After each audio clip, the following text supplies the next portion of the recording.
আমি এখানে সকাল সকাল উঠে পড়েছি। চলো তোমাদেরকে আজকে আমি দেখাবো আমি সকাল সকাল কী কী কাজ করি। দেখাই। প্রথমেই আমি আমার বিছানাটাকে ভালো করে গুছিয়ে নেব। তোমরা কন্টিনিউ দেখতে থাকো। গাইস, এই যে আমার বিছানা, এটাকে আমি এক তরিতেই আমার বিছানা কমপ্লিট। তো তোমাদের কেমন লাগছে বলো। এরপরে আমি ঘরটা একটু ঝাড় দিয়ে নেব। গাইস, এখানে ঝাড়ু নিয়ে নিচ্ছি, ঝাড় দেওয়ার জন্য।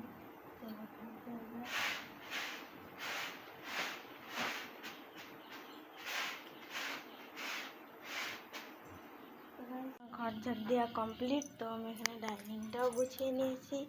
আর এই যে আমার বিছানা, এই যে গাইস সব কিছু গোছানো কমপ্লিট। এবার আমি দাঁত মাজবো। বিরাশে আমার কলগেট নেওয়া হয়ে গেছে। তো গাইস, আমি ছাদে যাচ্ছি। আমাদের ছাদ গাইস, এটুকু আমাদের ছাদ। Guys, complete. গাইস, আমি এখানে গা ধুয়ে চলে এসেছি। তো ব্লগটা আজকে এই পর্যন্তই। সবাই ভালো থেকো। ভিডিওটা লাইক শেয়ার কমেন্ট করে দিও। বাই।